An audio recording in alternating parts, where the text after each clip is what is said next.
여러분들은 맨날 취업 준비하면서 자소서 열심히 쓰고 스펙 갖춰놓고 인턴 갖추는 거에만 열심히 한다 그러면 그것만큼이나 여러분이 지원할 회사에 대한 관심을 많이 가져야 된다는 것도 다시 한번 강조드릴 부분입니다.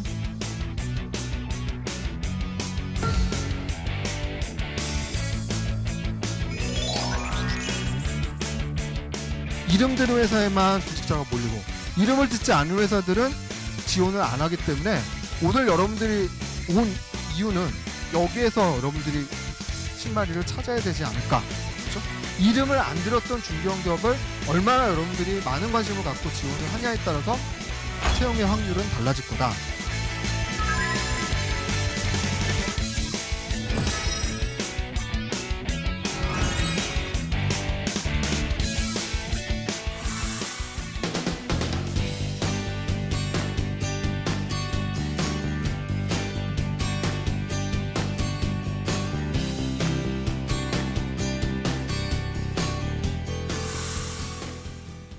숙명여대에서 온 손재민이라고 합니다. 반갑습니다. 지금 여러분들께 제가 꼭 말씀드리고 싶은 부분 중에 하나는 제가 1년에 1000명이 넘는 구직자를 만나보면서 제일 많이 느끼는 부분이 고3 때처럼 열심히 하면 취업이 잘 되지 않을까라는 막연한 열심히를 갖고 구직활동하는 친구들을 많이 봤습니다. 취업 준비를 고3 때처럼 하지 말라는 얘기는 물론 저희 주관적인 생각인데요. 이런 말로 얘기를 할 수 있을 것 같습니다.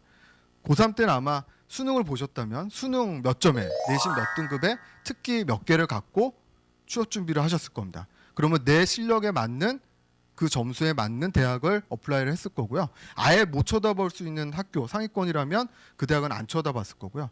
내 성적에서 안 가도 될 대학이라면 안 쳐다봤을 겁니다. 지금 여러분들 고3 때 몇 개 대학을 지원했는지 혹시 통계상으로 알고 계십니까? 현재 4년제 대학이 197개인데요. 아마 그 안에서 10개에서 15개 정도 되는 이런 수준에 맞는 대학을 준비하셨을 겁니다. 그렇죠? 그런데 왜 고3 때처럼 준비하면 안 되냐면요. 여러분들이 지금 구직 활동을 하면서 지원을 해야 될 기업의 숫자는 325만 개입니다. 거기 안에 대기업, 중견기업, 중소기업 다 포함되어 있는데요. 이 많은 숫자에서 확률을 따지기 때문에 그렇게 정밀하게 고3 때처럼만 준비한다는 게 결코 효과적인 방법은 안 된다는 얘기를 잠깐 말씀드릴 수 있을 것 같고요. 지금 불황이라는 얘기는 워낙 여러분들이 많이 들으면서 지금 각계각층의 대상자들이 눈높이도 좀 낮아진다는 얘기를 많이 합니다. 그런 부분도 있는 것 같고요. 또 하나, 여러분들을 오늘 제가 강조하면서 말씀드릴 중견기업이 좋은 직장이라는 거에 대한 고민도 구체적으로 한번 해보셔야 될 것 같습니다. 여기 나와 있듯이 연봉이 높거나 근무 시간이 보장되거나 아마 오늘 이런 부분들이 대기업뿐만 아니라 중견기업에도 많은 부분이 포함이 된다는 거를 아마 좀 오늘 느끼실 수 있을 것 같고요. 또 하나 제가 구직 시장에서 좀 강조식 여러분들께 드리고 싶은 부분 중에 하나는 요즘 여러분들 사이에서 제일 많이 유행한다는 워라밸이라는 워크 앤 라이프 밸런스, 뭐 저녁이든 삶으로 쉽게 표현한다 그러면요. 지금 사실 이게 구직자 입장에서는 바랄 수 있는 희망사항이겠지만 또 제가 지금 많이 만나보고 있는 기업체들 입장에서는 지금 홍보할 일, 영업할 일이 지금 없어서 야근을 하고 싶어도 야근을 하지 못하는 기업들이 지금 상당히 많아지고 있습니다. 그런 부분에서 여러분들이 쉽게 워라밸이라는 얘기가 지금 경기 상황에서는 조금 더 신중할 필요가 있다는 얘기도 조금 구체적으로 얘기할 부분이 있을 것 같고요. 또 하나요. 지금 이제 우리가 희망하는 직장을 잡을 때 뭐니 해도 또 중요할 수 있는 게 급여입니다. 그렇죠? 지금 대기업을 100으로 봤을 때 대기업의 비정규직이 한 65% 정도 되고요. 그다음에 중소기업의 정규직이 딱 반 정도 된다고 봐야 될 것 같습니다. 그렇죠? 제가 오늘 말씀드릴 중견기업들은 지금 여기에 어느 정도 분포가 될 거라고 좀 보십니까? 이 분포도에 넣는다 그러면 85에서 110까지가 여러분들이 지금 생각할 수 있는 중견기업의 레벨이라고 합니다. 구체적인 거는 제가 추후에 또 다시 보여드리도록 하겠습니다. 이 점에서 제가 조금 말씀드리고 싶은 부분은 이제 희망급여라는 거는 여러분 연봉이라는 부분은 면접 때도 많이 언급하게 될 텐데요. 이건 상식적으로 여러분들이 알아둘 필요가 있을 것 같아서 제가 그래프를 넣었습니다. 지금 우리나라의 5천만 명 인구 중에 월급쟁이의 숫자가 지금 여기에 나와 있듯이 약 1,700만 명입니다. 1,700만 명이 입사 1년 차부터 입사 25년 차 다 포함되어 있다는 거죠. 이 1,700만 명의 평균 급여가 지금 여러분 어느 정도 될 것 같습니까? 월 250만 원이 지금 월급쟁이들의 평균입니다. 그렇죠? 1,700만 명의 평균이기 때문에 여러분이 생각하는 것보다는 훨씬 낮다고 볼 수 있을 텐데요. 이런 부분도 여러분들이 앞으로 이제 연봉상에서 면접상에서 또 조심해야 될 부분도 참고해야 될 고용사항이라고 볼 수 있겠습니다. 그런 부분에서 또 지금 우리 대졸자들이 지금 지원하는 외국인 근로자 약 50만 명의 근로자들이 지금 받는 급여가 월 190만 원이기 때문에요. 지금 이 갭이라는 것도 여러분들이 이 사이에서 취업처를 좀 찾아야 된다는 부분도 아마 좀 쉽지 않은 부분이라는 것도 여러분들이 생각할 수 있을 부분일 것 같습니다. 또 오늘 제가 구체적으로 말씀드릴 부분 중에 강조드릴 부분은 여러분들이 중견기업만 모르냐? 아마 그렇지 않을 겁니다. 지금 구체적으로 들어가면 대기업이나 외국계 기업이나 공기업에 대해서도 막상 기업에 대한 공부를 많이 해본 적이 없으실 겁니다. 심지어 저처럼 경제경영학과도 수업 때는 그런 공부를 안 하시잖아요, 그렇죠? 그래서 기업에 대한 공부도 오늘을 통해서 많이 공부해야 되고 느껴야 된다는 것도 조금 더 강조해 주실 부분이 되는 거고요.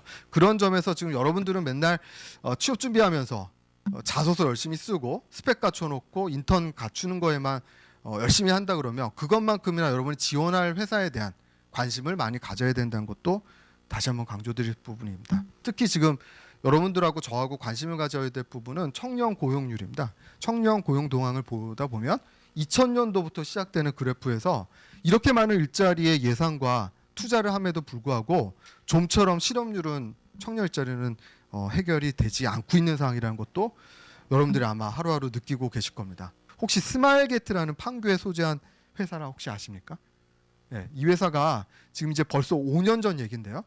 이 회사의 제가 재무제표를 보고 너무 깜짝 놀라서 물어봤던 친구의 스펙으로는 좀 아쉬울 것 같아서 아까 말씀드린 대기업과 중견기업 인사팀에 합격했던 그 친구한테 혹시 지금 입사 시기 남아있으니까 이 회사도 한번 넣어보지 않으렴 해서 제가 카카오톡으로 연락을 했었습니다. 그랬더니 이 친구가 지금 갈 좋은 회사들도 잡혀 있는데 이 회사 가는 게 마음이 뜻하지 않았겠죠. 근데 저와의 의리상 그냥 한번 기존에 있던 이력서를 한번 넣어봤던 겁니다. 그런데 이 회사가 눈치도 없이 서류를 합격해 준 겁니다.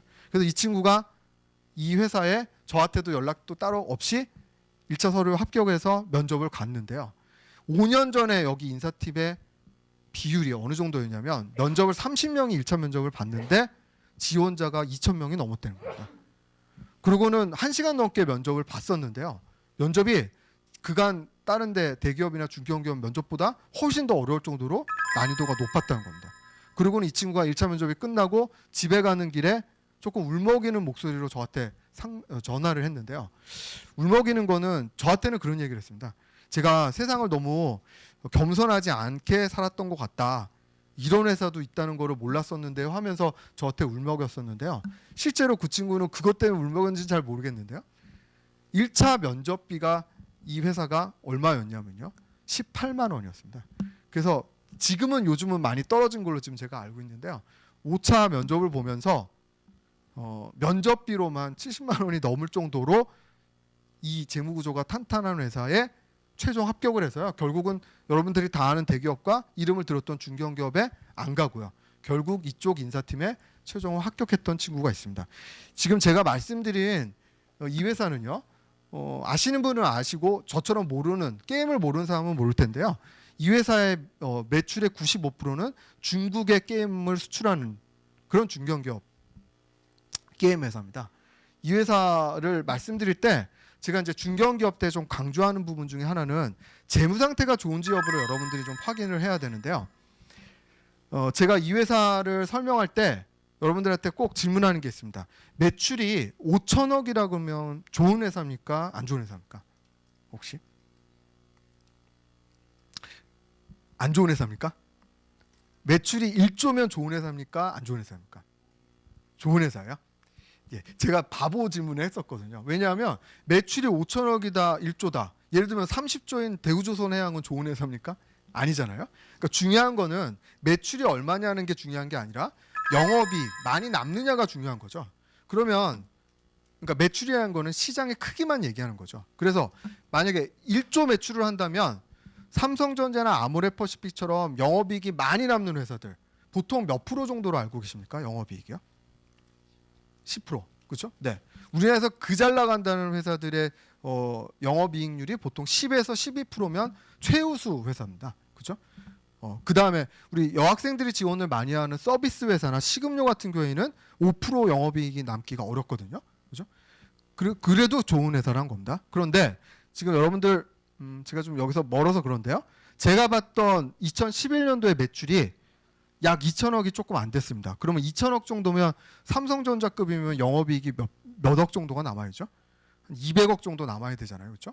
그런데 영업이익이 1,200억 정도가 됐습니다. 이때 제가 놀란 거죠. 요즘 같은 때 한번 보십시오. 작년도에 스마일게이트의 영업이익 매출이 약 7천억이 조금 안 되는 6,600억입니다.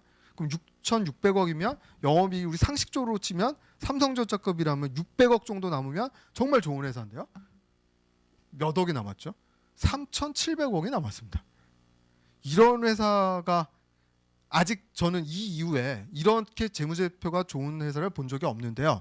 이게 지금 법적으로는 이게 중견기업이냐 중소기업이냐 애매할 정도로 이런 중견기업이 지금 실제로 존재한다는 겁니다.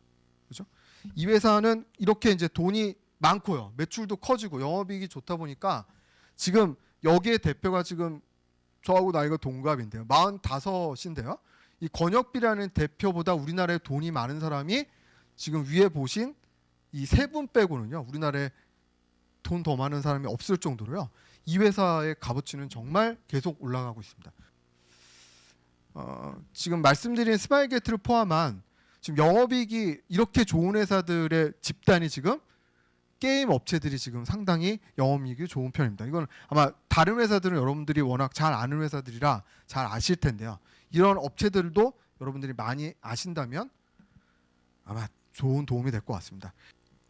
지금 이제 구체적으로 말씀드릴 중견기업에 대한 설명을 할 때 요즘 중견기업은 고등학교를 마친 그리고 고등학교를 마치고 취업을 하려는 친구들도 지금 많은 관심을 갖고 있어서 사실은 이 교재는 고등학교에 갈 때 제가 특강을 할 때 쓰는 교재입니다. 그래도요 이게 대학생 포함해서 답을 맞히는 비율이 거의 없었던 것 같습니다. 여기에는 대기업이 있고요, 중견기업도 있고요, 중소기업도 있습니다. 네이버가 중견기업도 아니고 대기업도 아닌 예비 대기업군에 들어갑니다. 그리고 나머지 회사들이 지금 전부 다 중견기업이고요. 아까 보였던 그 일기에 나온 중소기업은 딱 2개입니다. 다 좋은 회사들이거든요. 현재 재무 상태도 좋고요. 어렵죠 생각보다. 그렇죠? 또 하나 제가 퀴즈를 또 보여드리겠습니다. 대기업이 지금 혹시 몇 개 정도 있을 것 같습니까?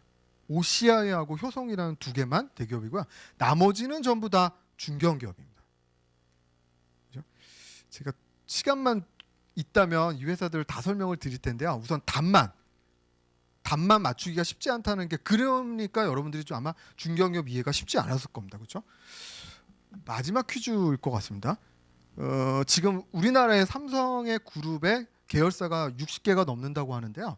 이 9개 되는 회사 중에 삼성의 계열사가 몇 개 정도 있을 것 같습니까? 이 9개 전부가 삼성 계열사입니다. 그러니까 우리 지금 중견기업 모른다는 게요. 그럼 대기업은 좀 알고 있다는 것 같은데요. 제가 이 퀴즈를 왜 냈냐면요. 60개 계열사를 알아봤더니 저도 S1하고 컴퓨터과학과 애들이 지원을 많이 하는 CQ와 SI 관련 쪽 회사 말고는 전부 다 저도 모르는 회사들입니다. 지금 이거 말고도 저는 지금 60개 들어가면 30개 넘게가 다 처음 보는 회사입니다. 그러니까 문제는 제가 이 퀴즈를 낸 이유가 뭐냐면요. 삼성그룹인 걸 알면 여러분들이 지원을 할 텐데요. 삼성그룹인지 모른다면 이거 뭐 하는 회사야 하고 지원을 안 할 거라는 겁니다. 그렇죠? 그러니까 우리가 지금 중견기업만큼이나 대기업 잘 모르기 때문에 기업에 대한 공부가 실제로는 아직 많이 부족하다는 거를 이 퀴즈에서 아마 느끼실 수 있을 것 같습니다. 또 지금 중견기업을 말씀드릴 때 강조하는 부분 중에 하나는 기업을 지금 너무나 모른다는 게요. 예를 들면 자동차 생태계에서 자동차 한 대당 부품이 한 몇 개 정도 들어갈 것 같습니까? 여기에 나와 있듯이 약 3만 개가 넘다고 합니다. 이 3만 개는요. 지금 완성품을 만드는 대기업 빼고는 나머지는 다 거의 대부분은 중견기업과 중소기업들이 포진하고 있는데요. 이 많은 부품들의 중견기업들을 여러분들이 재무구조만 탄탄하다는 걸 알게 된다면 지원할 때가 어마어마하게 많다는 겁니다. 제가 지금 몸담고 있는 여대에서는 가장 많은 관심 기업이 여기에 나와 있는 화장품 회사입니다. 화장품 기업들은 우리나라에 한 몇 개 정도 될 것 같습니까? 저도 몰라서 퀴즈를 만들었던 건데요. 현재 지금 정부에서 공시된 자료로 의하면 6천 개가 넘습니다. 화장품 회사들이. 그렇다고 전부 다 재무 상태가 좋다고 볼 수는 없지만 이렇게 회사들이 많은데요. 우리가 아는 회사들이 많지 않고는 지원을 못 한다는 겁니다. 그렇죠? 그래서 지금 이제 초반에 이런 퀴즈를 냈던 이유는 기업에 대한 공부가 아직은 부족하다는 걸 오늘 조금 느끼시라는 의미로 제가 한번 퀴즈를 냈고요. 오늘 여기 온 이상 중견기업에 대해서 정확히 알려면 외울 필요는 없지만 상식적으로 여러분들이 중견기업이라는 게 뭔가를 알아두면 좋을 것 같아서 제가 좀 간략하게 중견기업을 알려드리도록 하겠습니다. 중견기업이라는 건요. 법적인 정의는 되게 간단합니다. 대기업이 아니고 중소기업이 아닌 거를 중견기업이라 합니다. 제가 말을 쉽게 하려는 게 아니고요. 법적인 용어로 그렇게 얘기를 하고 있습니다. 그렇다면 중견기업을 이해하려면 대기업을 알고 중소기업을 알아야 중견기업이 나오거든요. 그래서 중견기업을 어차피 알 바에 그럼 그동안 우리가 막연하게 생각했던 대기업이 뭔가 중소기업 뭔가를 좀 알아둘 필요가 있는데요. 대기업 이걸 좀 유식하게 얘기하면 상호출자 제한 기업 집단이라고 합니다. 상호출자 제한 기업 집단이라는 거는 아시는 분은 잘 아시겠지만 이제 규모가 어느 정도 이상이 되면 뭐 힘들다고 이 회사 우리 형제 회사 도와주고 말고 이런 거 니네 마음대로 안 돼. 쉽게 얘기하면 그런 거죠. 그런 게 대기업이라고 볼 수 있는데 이 대기업의 기준은 뭐가 대기업일 것 같습니까? 여기 왼편에 나와 있듯이 매출도 아니고요. 영업이익을 기준으로 하는 게 아니라 자산을 갖고 얘기합니다. 자산이 10조 원 이상인 기업을 대기업이라 합니다. 그래서 이거를 결정하는 작년에 공정거래위원회에서 그래 10년 동안에 자산 5조 원이었다는 이 기준이 너무 옛날 기준이기도 하니까 그래 이제 대기업이라는 것도 이제 나라도 커지고 했으니까 자산을 좀 올려야 되겠다. 그래서 작년 하반기에 이제 공시가 돼서 올해부터 정확하게 자산 10조 원의 기준으로 대기업이 바뀐 겁니다. 그렇죠? 그래서 지금 여기 표에 나와 있듯이 31개 그룹의 회사만이 이제 대기업이라고 할 수 있습니다. 그러니까 여러분들이 지금 좀 착각하거나 좀 혼란스러울 수 있는 부분은 워크넷이나 잡코리아에 보시면요. 지금 여기 안 나와 있는데 대기업이라 쓴 회사들 보실 겁니다. 그죠? 그거는 여기에 나와 있는 기준으로의 대기업이 아니라 예전에 대기업과 중소기업을 나눴을 때의 기준은 아까도 초반에 얘기했듯이 상시 근로자 수가 300명이 넘으면 대기업, 300명이 안 되면 중소기업이라고 했거든요. 그 기준으로 한 회사들이 지금 포털에 몇 개가 있는 거고요.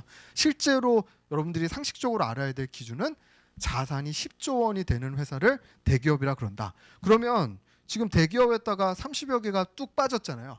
아까도 했지만 이건 준대기업이라고 그러는데요.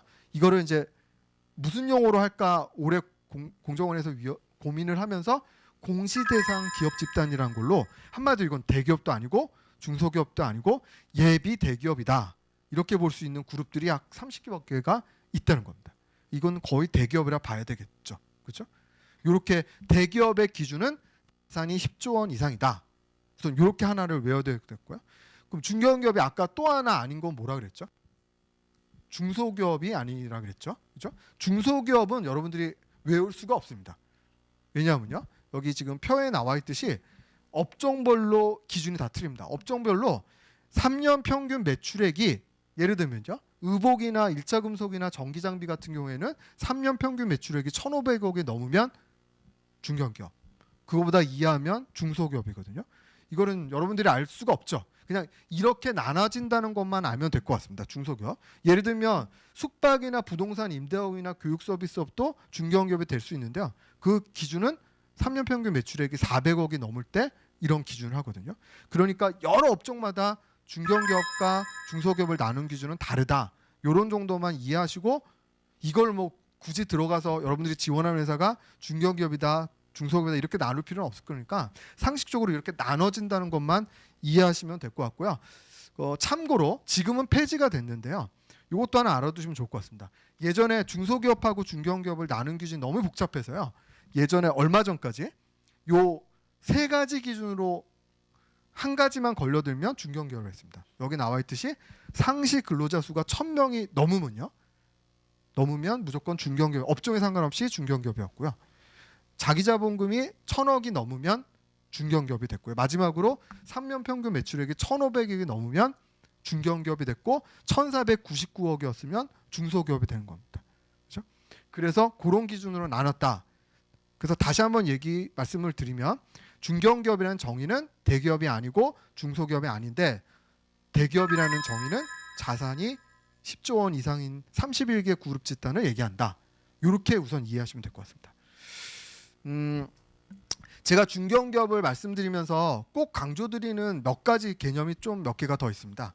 예를 들면 지금 여러분들이 이제 앞으로 면접을 보거나 자소서 때 많이 참고하셔야 될 사이트가 지금 여러분들이 보고 있는 금융감독원의 전자공 시스템이라는 이 다트라는 화면이죠. 그렇죠? 여러분들은 이 자료를 혹시 보시면 아마 궁금함을 가지셨을 거예요. 왜냐하면 여기에 들어있는 회사는 뭐고 여기에 빠져있는 회사는 뭘까? 그렇죠? 빠져있는 회사도 아마 검색해보면 많을 겁니다. 여기에 들어가는 회사의 기준은 뭐일 것 같습니까? 뭐가 이 금융감독원에 나올 전자공시에 나오는 기업일 것 같습니까? 네, 상장사요. 네, 맞는 답이긴 한데요. 상장사는 100% 다 들어가야 되니까 그거는 포함에 들어가고요. 조건에는 아닙니다. 또 다른 건 뭘 것 같습니까?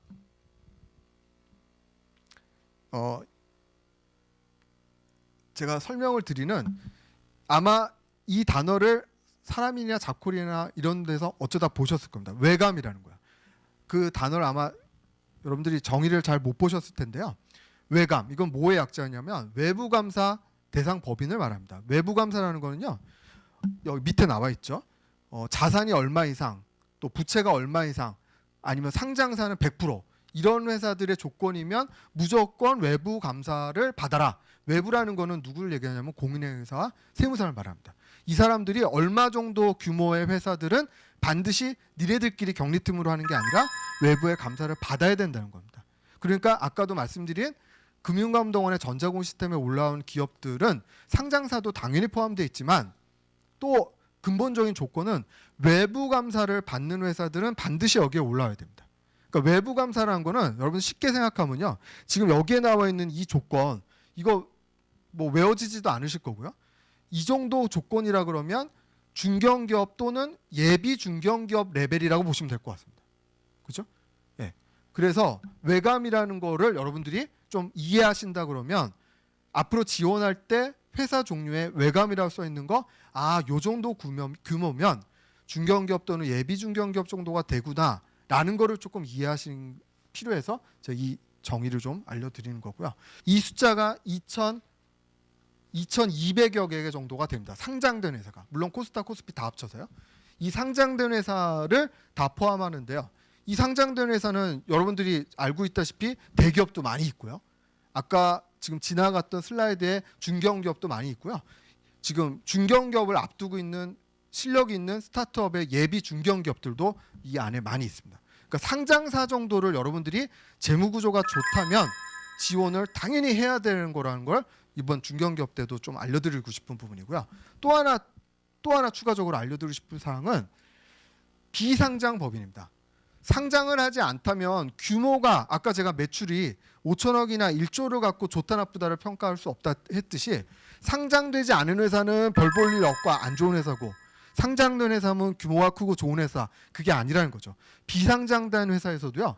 아까 제가 말씀드렸던 스마일 게이트 같은 회사는 지금 재무구조가 워낙 좋고 돈이 많으니까 굳이 상장을 안 하려고 합니다. 상장을 하면 좋은 정보를 다 외부에 공시를 해야 되는데요. 이게 좋을 게 없거든요. 공시를 하면 금융감독원 전자원 시스템에 올라온 자료는 가장 먼저 누가 볼 것 같습니까? 첫 번째는 경쟁회사가 보고요. 두 번째는 삼성이나 SK나 대기업에 납품을 한다면 대기업 회사의 구매팀이 봅니다.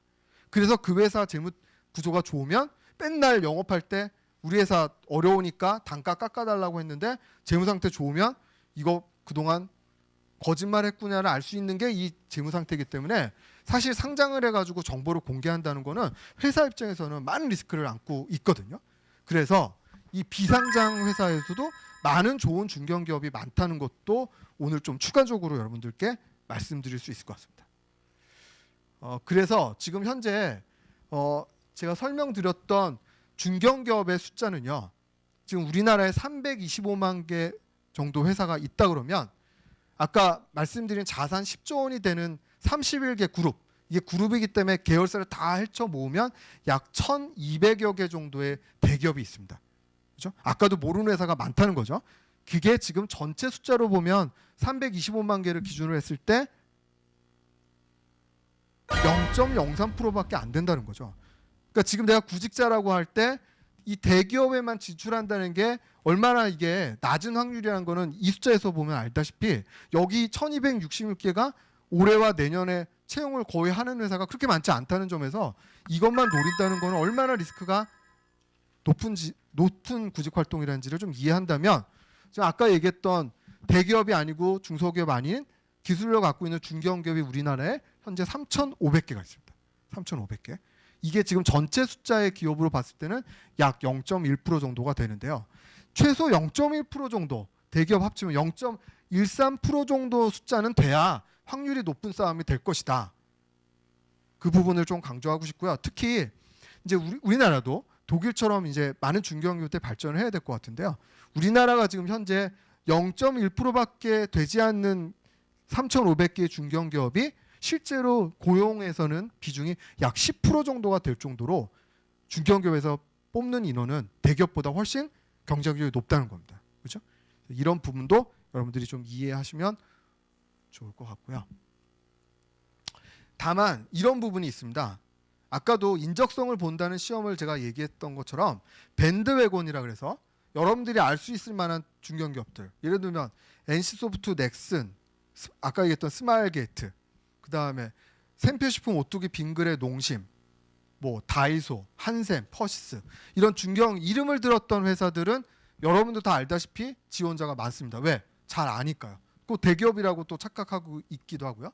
그래서 이런 회사들은 실제로 3,000명, 5,000명이 넘게 지원자가 많은데 비해서 실제로 그 회사보다 매출이 10배나 20배가 되는 이런 일진그룹이나 이런 아주 실력 있는 중견기업들은 원하는 숫자를 다 뽑지 못할 정도로 이 지금 이름 들었던, 그러니까 이름 들었다는 게 좋다고 볼 수는 없는데요. 이름 들은 회사에만 구직자가 몰리고 이름을 듣지 않은 회사들은 지원을 안 하기 때문에 오늘 여러분들이 온 이유는 여기에서 여러분들이 실마리를 찾아야 되지 않을까.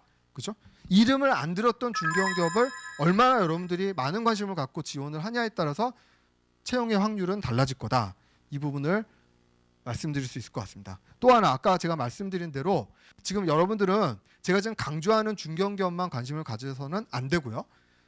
일부러 대기업이 안 되려고 했던 중견기업처럼 일부러 중견기업이 안 되려는 예비 중견기업, 중소기업들이 많이 있습니다. 우리나라에. 그게 지금 3,500개 되는 중견기업보다 아마 2배 정도 될지 모르겠는데요. 이거는 어떤 의미냐면요. 예를 들면 제가 중견기업에서 근무해봐서 압니다. 중소기업이면 병역 특례 혜택도 받고요. 연구소 감면 장비도 받고요. 소득세, 증여세 이거 다 혜택을 받습니다. 중소기업들은요. 그런데 중견기업이 되면 너 이제 이 정도 형이 됐으니까 야 병역 특례도 안 되고요. 연구소 감면 장비도 이제 이 정도 컸는데 감면 못 받고 이런 게 거의 100가지 혜택이라고 합니다. 그러니까 상당히 현실적인 생각을 갖고 있는 대표라면 굳이 중견기업이 될 수 있는 회사임에도 불구하고 중소기업에 머무른, 그러니까 예를 들면 아까 중소기업 기준에서 그 업종이 만약에 3년 평균액이 800억이 넘으면 중견기업이 된다면 어떤 일부러 중견기업들은 매출이 3년 평균 799억에서 3년, 10년째 머무르는 회사들이 있습니다. 왜? 그거 넘으면 중견기업 되니까 그거 일부러 안 오르고요. 안 오른 대신에 좋은 혜택을 보너스로, 급여로 더 주는 겁니다. 그죠? 그러다 보니까 여러분들이 이제 오늘을 계기로 중견기업뿐만 아니라 중견기업만큼이나 많은 숫자를 갖고 있는 일부러 중견기업이 안 되는 예비 중견기업들, 이 숫자도 여러분들이 많이 지원을 하면 취업의 확률은 많이 바뀔 것이다. 이 부분을 다시 한번 강조하고 싶고요. 기술력이 있다는 이 회사, 여기 지금 안내빈 지 아마 올해가 22주년 정도 됐을 것 같은데요. 이걸 보면서 제가 중소기업청에서 얘기했던 확률을 하나 또 알려드릴 겁니다. 벤처기업이 처음 이제 직원이 조금 몇 명으로 시작했던 벤처기업들이 5년 안에 살아남을 확률은 몇 프로 정도 될 것 같습니까? 100개 중에 1개입니다. 1%거든요. 5년 안에 살아남을 확률이. 그러면 그 하나 남아가지고 또 5년이 지나서, 그러니까 스타트업이 10년 안에 살아남을 확률은 몇 프로 정도 될 것 같습니까? 국내에서요. 또 100분의 1입니다. 그러니까 얼마나 5년이나 10년이라는 회사가 살아남는다는 게 직원이 몇 명이고 매출이 얼마나 떠나서 얼마나 대단하다는 거를 여러분들이 좀 구직자로서도 좀 알아야 된다. 그냥 직원이 적다고 그런 걸로 그렇게 우습게 볼 게 아니다.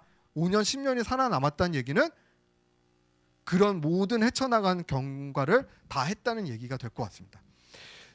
만약에 필요하시다면 제가 이제 오늘 다 못 보여드리는 강의 자료에 가장 최근에 저와 같이 중견기업에 많은 관심을 갖는 인사 담당자, 중견기업 담당자들 10명이 전국에 아주 내노라는 중견기업 회사들을 업종과 지역별로 이렇게 한번 좀 정리를 해봤습니다.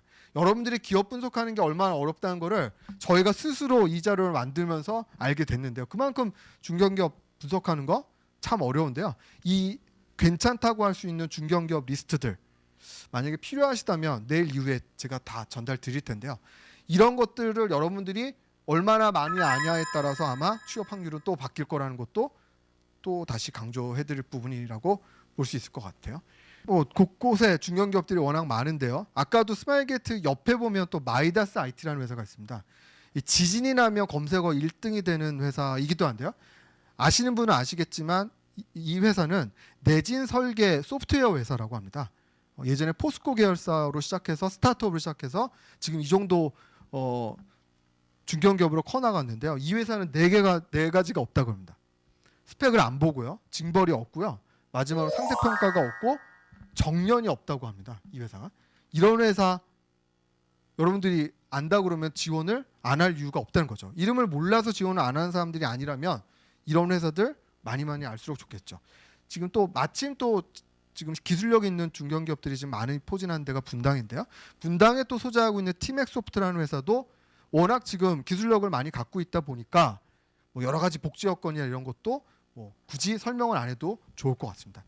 지금 저처럼 이제 유치원생이나 초등학생 아들을 둔 집은 아시겠지만 이 만화를 혹시 아십니까? 터닝 메카드라니 어린 남자애들이 좋아하는 이 장난감이 한 4년 전부터 유행을 하면서 레고 시장을 휩쓸어 버렸습니다. 레고를 안 사는 거예요, 애들이요. 그래서 이 회사가 5년 전만 해도 중소기업이었는데요. 이 애들이 맨날 이걸 사다 보니까 2년 전에 당당한 중견기업 레벨로 매출 3천억대로 커졌었습니다. 손오공이라는 회사가. 그랬다가 올해 상반기에 너무 잘 나가니까 미국의 이름 있는 장난감 회사에서 인수를 해서 지금은 외국계 기업이 됐습니다. 그러니까 만약에 이 회사에 입사를 했다 그러면 처음에 중소기업을 시작했다가 중견기업이 됐다가 지금은 외국계 회사에 다닌다고 할 수 있겠죠. 그렇죠? 이런 것도 여러분들이 이제 회사를 볼 줄 아는 눈이 생긴다면 충분히 좋을 것 같습니다. 예를 들면 예전부터 잘 나갔던 이 도자기 관련 회사들은 지금 구매하는 사람들이 없다 보니까 1년째 공장을 지금 문 닫는 중견기업들도 많거든요. 그러니까 중견기업이라고 다 좋은 게 아니고요. 재무 상태나 업무 성장성이라는 것도 여러분들이 많이 관심을 가진다면 좋을 것 같습니다. 제가 이제 나중에 드릴 자료에 보면 지역별로 그 혹시 관심 있는 회사들 리스트도 제가 모아놨고요. 업종별로도 여러분들이 알고 있는 의료 관련 쪽은 삼성과 LF 말고는 대기업이 끝입니다. 나머지는 다 중견기업인데요. 사실 지금 옆에 있는 중견기업 6개의 의류 벤더 회사들이 LF보다 매출이 더 큽니다. 그러니까 대기업보다 나오면 낫지 나쁠 게 없다는 얘기죠. 그렇죠? 이런 부분들을 여러분들이 많이 알아간다면요. 채용시장 내년에 한번 해볼 만할 거라는 겁니다. 그렇죠? 이런 부분들. 그러다 보니까 여러분들 지금 제가 이런 좋은 회사들 리스트를 좀 보여드렸다시피 이런 회사들 특징은요. 복지도 당연히 좋을 수밖에 없고요. 급여도 많이 좋습니다. 지금 구체적으로 좀 조사한 바를 좀 보여드리면요. 지금 사실 제가 있는 숙대 바로 옆에 공덕동에 보면 중견기업의 협회라고 하는 한국중견기업연합회가 있습니다. 여기하고 작년에 조인이 돼서 1,000개 정도 회사의 중견기업을 한번 공개하지 않는 자료를 물어가지고 앙케이트로 지금 여러분들 보여드리는 이 자료를 만들었는데요. 지금 이렇게 급여가 높은 회사들이 이렇게 많이 있습니다. 좀 더 구체적으로 원하는 친구들이 있어서 이것도 좀 잘라봤었는데요. 이렇게 높은 연봉의 급여를 주는 성장성 높은 중견기업들 3,500개 중에 최소 50% 정도는 될 거라고 지금 보고 있거든요. 그래서 그런 부분도. 그다음 복지 여건은요. 기술력이 좋고 재무 상태가 좋으면 당연히 복지 여건도 좋을 수밖에 없습니다. 그래서 이런 회사들도 여러분들이 많이 알아나가면 좋을 것 같고요. 이제 마무리하는 점에서 또 알려드릴 사항은 월드 클래스 300이라는 걸 혹시 아십니까? 이거는 아까 DSR 제강처럼요. 그 부품 하나만으로는 전 세계 1등인 회사들을 정부에서 지정해서 300개 그룹을 만드는 겁니다. 지금 한 250여 개 정도의 월드 클래스 300 이 회사는 재무 상태도 정부에서 다 확인을 한 거기 때문에 이건 저한테 안 물어봐도 될 정도로 아주 잘 나가는 중견기업들 클래스라고 보시면 될 것 같습니다. 월드 클래스만 치시면 협회 기업 리스트 다 자세하게 볼 수 있으니까 한번 참고해 보시면 좋을 것 같습니다. 중견기업과 또 괜찮은 중소기업에 대한 기준 이것도 제가 한번 정리해 봤으니까요. 나중에 필요하시면 좀 참고하시면 좋을 것 같습니다. 사실은 이렇게 복지 여건이 좋고 급여가 좋은 회사들 리스트 저는 많이 공부해서 저는 많이 아는데요. 중요한 건 사실 지원해야 될 여러분 구직자들이 이걸 많이 알아야 되는데 제가 수집하는 여러분 저보다는 아직 많이 모르시는 것 같습니다. 그러니까 제가 이렇게 모아놓은 자료 여러분들이 많이 참고해서 내년도에 구직활동 때 잘 활용하신다면 아마 좋은 확률의 사항이 되지 않을까 싶습니다. 마무리하는 점에서 제가 지금 중견기업을 강조하지만 대기업을 쓰지 말라는 게 절대 아니고요. 대기업만큼이나 기술력 있고 복지 여건 좋고 급여가 좋은 중견기업들이 워낙 많기 때문에 중견기업과 대기업을 한꺼번에 같이 취업 준비를 모아서 한다 그러면 분명히 좋은 확률의 내년도 입사 합격이 예정이 될 거라는 거를 마지막으로 강조드리면서 이상으로 중견기업에 대한 소개를 마무리 짓도록 하겠습니다.